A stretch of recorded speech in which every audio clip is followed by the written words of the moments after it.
S'agissant des moyens d'appel de Mladen Maletilitch, la Chambre de première instance a estimé que pendant toute la période couverte par l'acte d'accusation, Mladen Maletilitch était le commandant en chef du KB et des ATG qui lui étaient rattachés. Mladen Maletilitch reproche à la Chambre de première instance d'avoir conclu à l'existence d'un lien de subordination, ce qui a permis de le tenir pénalement responsable de certains crimes sur la base de l'article 7.3 du statut. Il lui reproche en particulier de s'être fondé sur la pièce PP 704, un relevé des soldes des membres du KB et des ATG pour novembre 1993,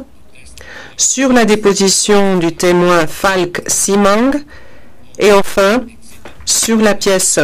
PP 928, appelée le journal de Radosh, pour conclure à sa responsabilité pénale au regard de l'article 7.3. Ayant passé en revue chacun des exemples relevés par Mladen Maletilitch, qui montrent selon lui que la Chambre de première instance a commis une erreur en se fondant sur le relevé de solde des membres du KB et des ATG, la Chambre d'appel estime que, sauf dans 2 cas, la Chambre de première instance n'a commis aucune erreur en se fondant sur cette pièce à conviction. Premièrement, la Chambre de première instance a conclu en se fondant exclusivement sur la pièce PP 704, le relevé de solde, que Miro Marjanović était le subordonné de Mladen Maletilitch à l'époque où il avait infligé des sévices aux prisonniers de l'héliodrome. La Chambre de première instance n'a pas constaté que Miro Marjanović était placé sous l'autorité de Mladen Maletilitch avant ou après novembre 1993, ni à quelle date Miro Marjanović avait brutalisé les prisonniers à l'héliodrome. La Chambre d'appel a examiné les dépositions des témoins sur lesquelles la Chambre de première instance s'était fondée pour conclure que Miro Marjanović était parmi les tortionnaires les plus connus à l'héliodrome. À l'exception de l'un de ces témoins, qui a indiqué que des sévices lui avaient été infligés par un certain Marjanović à la fin du mois de mai 1993, aucun autre témoin n'a précisé les dates auxquelles Miro Marjanović aurait battu des prisonniers à l'héliodrome. La Chambre d'appel estime en conséquence qu'aucun juge du fait n'aurait pu raisonnablement conclure, en se fondant exclusivement sur le relevé des soldes, qu'il avait été établi au-delà de tout doute raisonnable que Miro Marjanović était le subordonné de Mladen Maletilitch à l'époque où il avait brutalisé des prisonniers à l'héliodrome. Cette erreur a entraîné une erreur judiciaire, car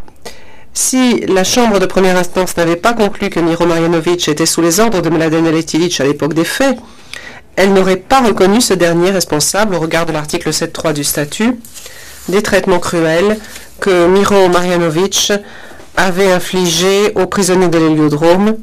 et des grandes souffrances qu'il leur avait intentionnellement causées. Deuxièmement, la Chambre de première instance a conclu qu'Ivica Kraljević, directeur de la prison de Ljubuški,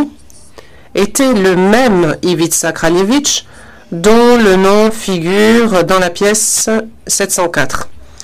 Des moyens de preuve supplémentaires admis en appel montrent qu'Ivica Kraljević, le directeur de la prison de Ljubuški, n'était pas le même Ivica Kraljević désigné comme étant un membre du KB dans la pièce 704. Cependant, pour les raisons qui seront exposées par la suite, la Chambre d'appel estime qu'il n'y a pas lieu d'examiner l'incidence de cette conclusion sur le jugement. Pour ce qui est de la déposition du témoin Falk Simang, la Chambre d'appel rejette tous les arguments de Mladen Maletilitch concernant les erreurs de fait que la Chambre de première instance aurait commises en se fondant sur ce témoignage.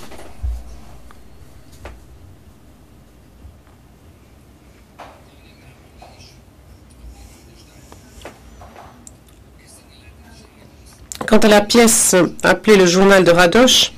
Mladen Maletilitch fait valoir que la Chambre de première instance a commis une erreur en versant au dossier ce document au stade de la réplique, alors qu'il ne remplissait pas les conditions requises. Il ajoute que le journal a été utilisé pour renforcer les éléments produits lors de la présentation principale des moyens à charge. La Chambre d'appel tient à rappeler qu'elle exclura toute pièce du dossier si elle estime qu'une chambre de première instance a commis une erreur manifeste dans l'exercice du pouvoir discrétionnaire qu'elle a d'admettre des éléments de preuve et si cette erreur a pénalisé injustement l'appelant, rendant le procès de ce dernier inéquitable. En l'espèce, si la Chambre de première instance a correctement défini le critère juridique applicable à l'admission des preuves au stade de la réplique, elle a, en revanche, commis une erreur en l'appliquant. Elle a estimé que le journal de Radosh était admissible au stade de la réplique, car il concernait des événements qui s'étaient produits, je cite, des événements qui s'étaient produits à Sovichi et à Doliani. La Chambre d'appel fait remarquer que ces événements étaient au cœur d'un certain nombre de chefs retenus dans l'acte d'accusation et étaient donc essentiels à l'argumentation de l'accusation. En conséquence, les preuves se rapportant aux événements de Sovichi et Doliani auraient dû être produites dans le cadre de la présentation principale des moyens à charge et non au stade de la réplique. Cependant, la Chambre d'appel observe que Mladen Naletilitch a eu amplement le temps et l'occasion de contester le journal de Radosh et de répondre aux allégations qui y figurent concernant les événements de Sovichi et Doliani, ce qu'il a fait au procès. En conséquence, la Chambre d'appel estime que cette erreur n'a pas injustement pénalisé Mladen Naletilitch. Par ces motifs, la Chambre d'appel accueille partiellement les premiers et troisièmes moyens d'appel soulevés par Mladen Naletilitch. Les quatrième, sixième et huitième moyens d'appel sont rejetés dans leur intégralité. Ensuite, dans son 21e moyen d'appel, Mladen Naletilitch soutient que la Chambre de première instance a commis une erreur en concluant qu'il avait connaissance des activités des ATG dans la prison de Lyubushki et à Mostar.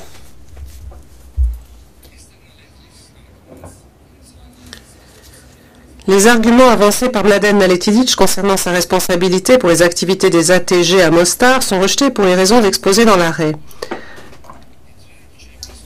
Dans le cas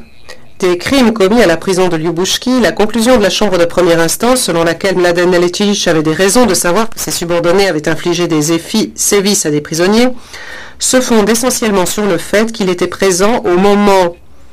où le témoin Y avait été roué de coups par des soldats du KB lorsque l'autocar qui l'emmenait avec d'autres détenus à la prison de Lyubushki s'était embourbé.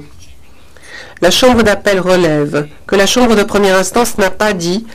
que Mladen Naletilitch savait que ses subordonnés retourneraient à la prison de Lyubushki pour y maltraiter des prisonniers. Or, comme la Chambre de première instance l'a elle-même observé, il a été attesté que lorsqu'il avait vu le témoin Y être roué de coups sur la route de Lyubushki, Mladen Naletilitch avait mis fin aux sévices en ordonnant à ses soldats de se remettre en route. Certes, la Chambre de première instance a constaté, sur la base de plusieurs témoignages éloquents, que le directeur de la prison de Lyubushki s'était plaint de ne pouvoir empêcher les soldats du KB d'entrer dans la prison et de maltraiter les détenus. Mais elle n'a pas conclu que Mladen Naletilitch était au courant de ces griefs. Partant, la Chambre d'appel estime qu'aucun juge du fait n'aurait pu raisonnablement conclure, au-delà de tout doute raisonnable, en se fondant uniquement sur cet épisode, que Mladen Naletilitch avait des raisons de savoir que ses subordonnés commettraient de tels crimes dans la prison de Lyubushki. L'erreur commise par la Chambre de première instance a entraîné une erreur judiciaire. La mens rea n'ayant pas été établie, Mladen Naletilitch ne pouvait être tenu responsable sur la base de l'article 7.3 du statut, des traitements cruels et des grandes souffrances délibérées infligées aux détenus de la prison de Lyubushki, ni des persécutions constituées par ces actes. Par ces motifs, la Chambre de première instance accueille partiellement le 21e moyen d'appel soulevé par Mladen Naletilitch. Dans son deuxième moyen d'appel, Vinko Martinovitch soutient que la Chambre de première instance a commis une erreur en le déclarant coupable de travail illégal sur la base de l'article 7.3 du statut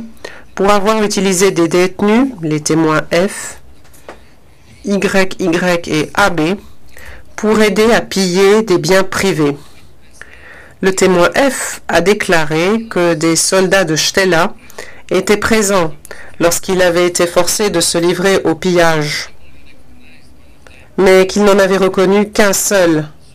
un supérieur du nom de Zubats.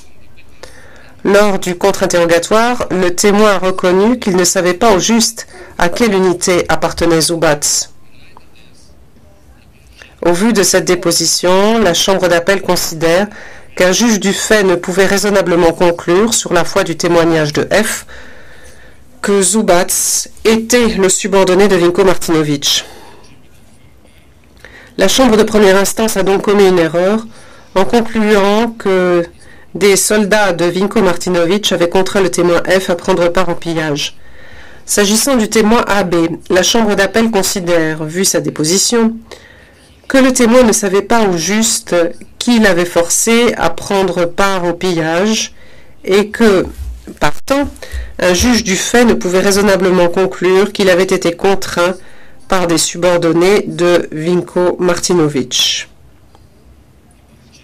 à prendre part au pillage. La Chambre d'appel observe toutefois que ces erreurs n'ont pas entraîné d'erreur judiciaire, puisque la Chambre de première instance est également fondée sur la déposition du témoin YY, qui avait déclaré qu'il avait été contraint par les subordonnés de Vinko Martinović à participer au pillage. Or, Vinko Martinović n'est pas parvenu à établir qu'il y avait là erreur. Cette branche du moyen d'appel est donc rejetée.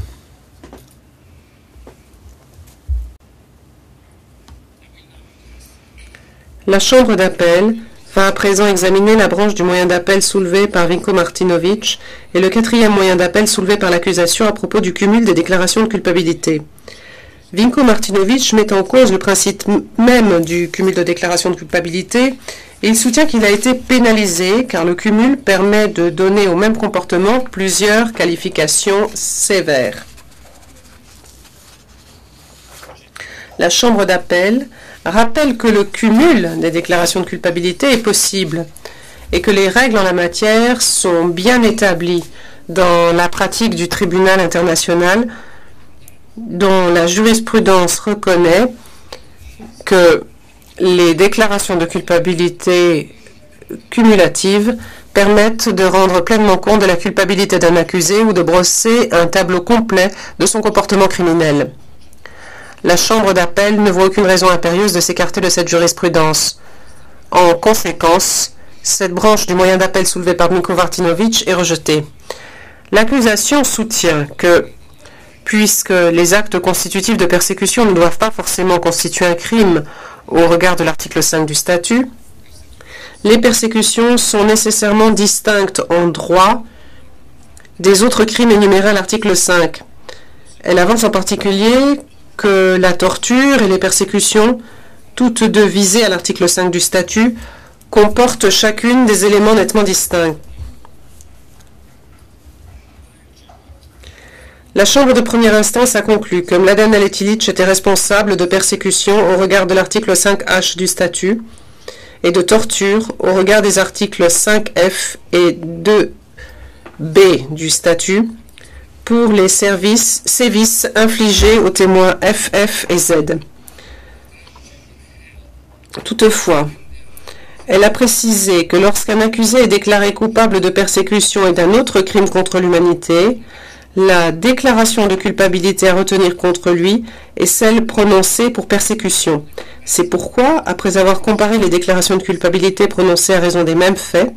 la Chambre de première instance a déclaré Mladen Naletilich coupable de persécution en application de l'article 5H du statut et de torture en application de l'article 2B du statut pour les sévices infligés aux témoins FF et Z, sans le déclarer coupable de torture sur la base de l'article 5F pour ces faits. La Chambre d'appel rappelle que dans l'arrêt Kordic, elle a jugé qu'il était possible, conformément aux critères dégagés dans l'arrêt Shelebici, de prononcer des déclarations de culpabilité cumulatives sur la base de l'article 5 du statut pour persécution et pour d'autres crimes contre l'humanité. La chambre d'appel conclut, le juge Schomburg et le juge Gunet étant en désaccord, que la définition des persécutions comporte des éléments nettement distincts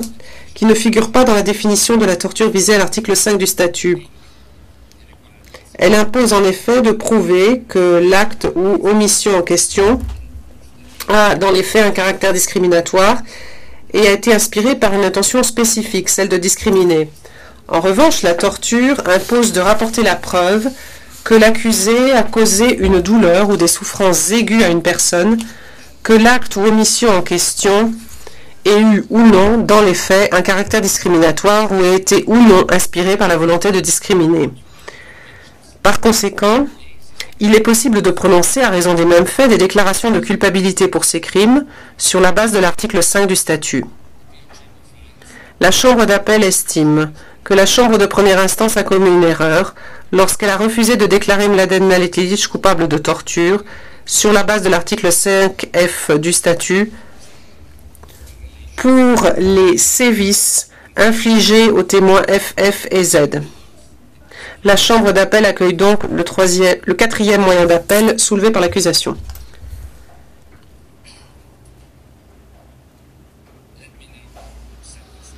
Nous allons maintenant aborder la question de la peine. Vinko Martinović a attaqué les conclusions de la Chambre de première instance concernant la peine dans son troisième moyen d'appel. Mladen Maletilitch a contesté la peine qui lui a été infligée dans le cadre de ses 25e et 40e moyens d'appel.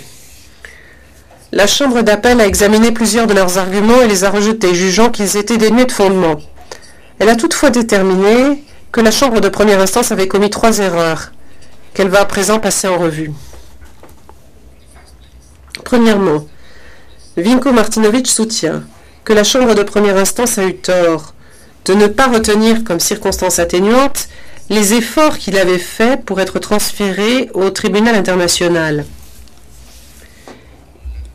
Il fait valoir que, premièrement, dès qu'il a su qu'il était mis en accusation, il a personnellement demandé à être transféré à La Haye. Deuxièmement, après que le tribunal de district de Zagreb eut pris la décision de le transférer, il a immédiatement fait savoir qu'il renonçait à son droit d'interjeter appel de cette décision et demandait à être transféré le plus tôt possible. La Chambre d'appel observe qu'il a été établi, sur la base de l'hypothèse la plus probable, que Vinko Martinović avait renoncé au droit qu'il avait d'interjeter appel de la décision rendue par le tribunal de district de Zagreb. Cependant, Vinko Martinović n'a pas établi sur la base de l'hypothèse la plus probable qu'il avait personnellement demandé à être transféré. La Chambre d'appel considère que le simple fait pour un accusé de faciliter son transfèrement ne saurait être assimilé à une reddition volontaire, mais que des efforts faits dans ce sens peuvent être retenus comme circonstances atténuantes. Au vu des circonstances de l'espèce, la Chambre d'appel estime que Vinko Martinović a facilité son transfert au tribunal international. La Chambre de première instance a donc commis une erreur en estimant que les circonstances du transfert de Vinko Martinović au tribunal ne pouvaient pas être considérées comme une circonstance atténuante. Cela dit, sachant que Vinko Martinović était poursuivi pénalement au moment où il a été transféré, et qu'il y a lieu de croire que les efforts qu'il a consentis n'ont permis d'avancer son transfert que d'1 mois environ, la Chambre d'appel ne considère pas que le poids accordé à cette circonstance atténuante aurait été très important. La Chambre de première instance n'a donc pas commis une erreur ayant eu une incidence sur la peine. Deuxièmement, Vinko Martinović soutient que, même si la Chambre de première instance a pris note de ses arguments, selon lesquels il avait aidé ses voisins musulmans,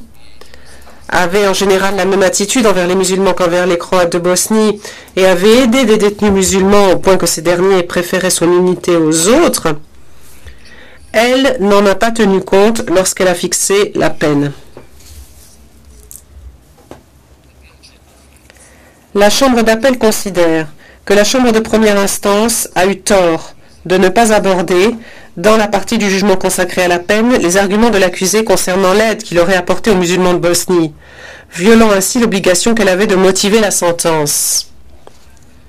Cela dit, qu'elle ait été ou non effectivement retenue comme circonstance atténuante, L'aide apportée par Vinko Martinović aux musulmans de Bosnie n'aurait eu guère de poids et elle n'aurait eu aucune incidence sur la peine prononcée à son encontre.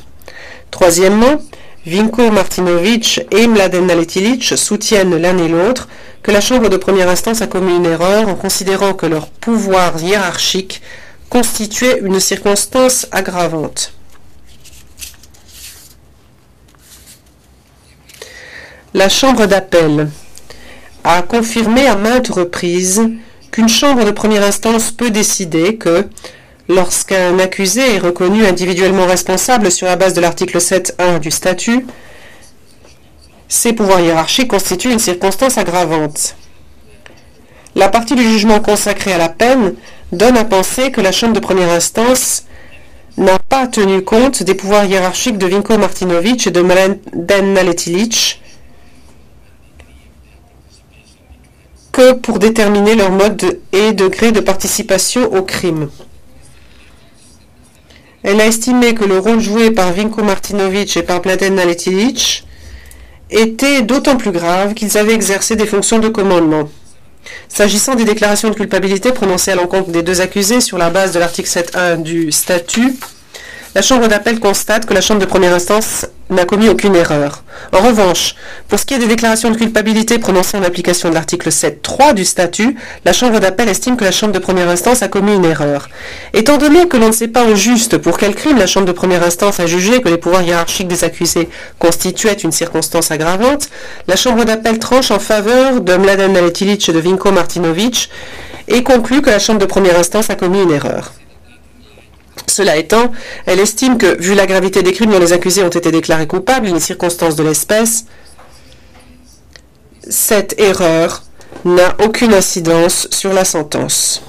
Pour conclure, la Chambre d'appel note qu'elle a en partie annulé quelques-unes des déclarations de culpabilité prononcées par la Chambre de première instance contre Mladen Naletić et Vinko Martinović. Cependant, vu les circonstances particulières de l'espèce, le mode et degré de participation des accusés au crime, confirmé en appel, ainsi que la gravité de ces crimes, la Chambre d'appel considère que les peines infligées par la Chambre de première instance s'inscrivent dans la fourchette des peines qu'une Chambre de première instance aurait pu raisonnablement prononcer. Je vais maintenant donner lecture du dispositif de l'arrêt rendu par la Chambre d'appel. Monsieur Naletić, Monsieur Martinović, veuillez vous lever.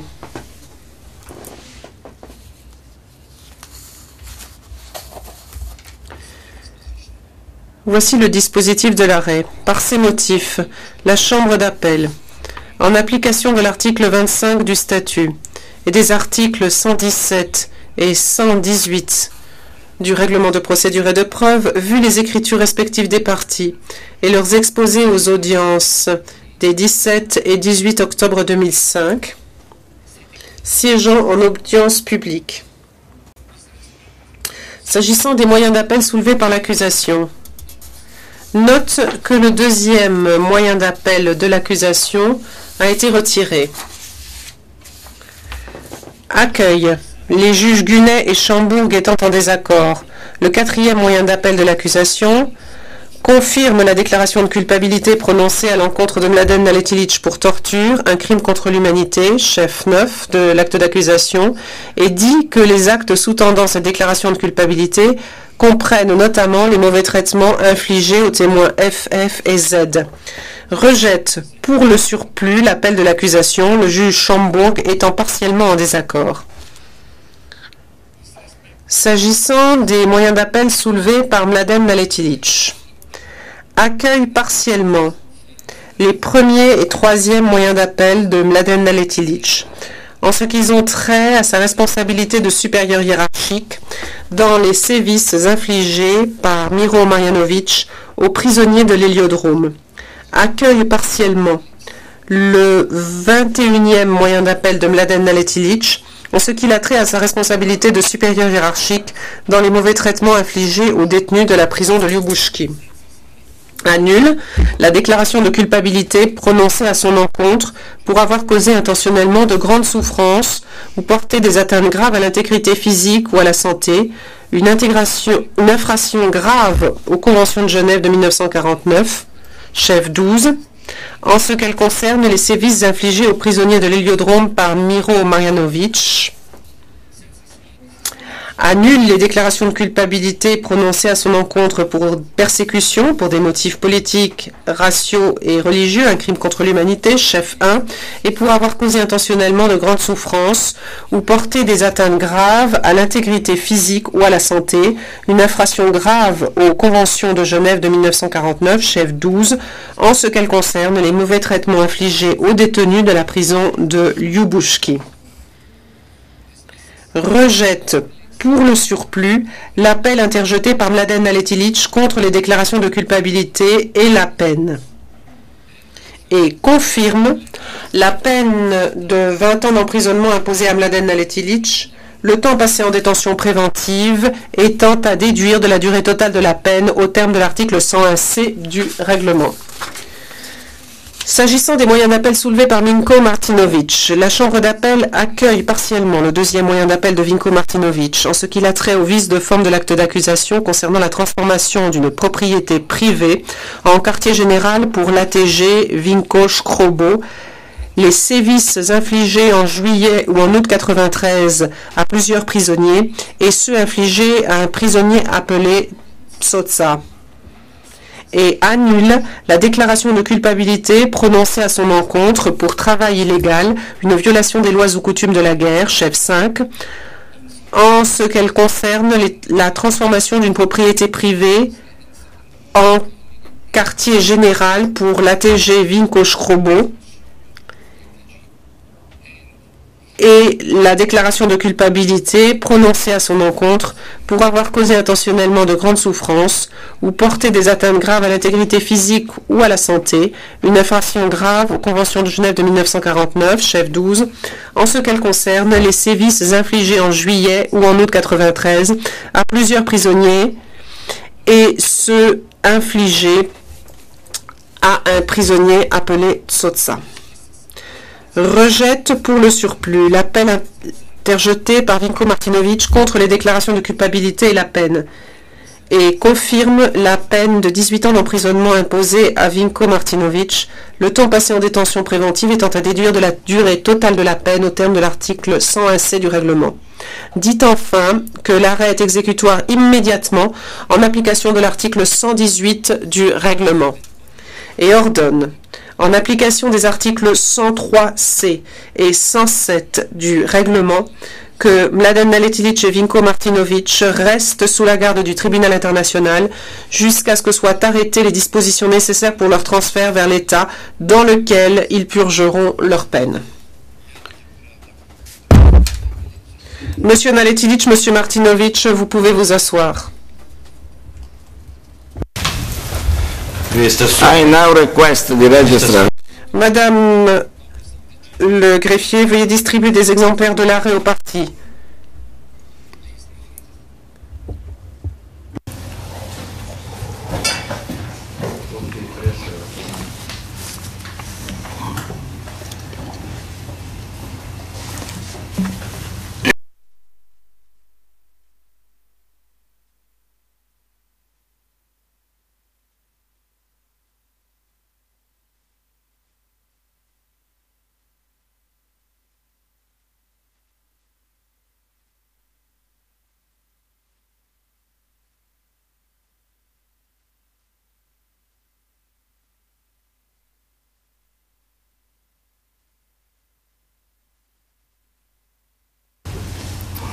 Thank you, madam. Merci, madame.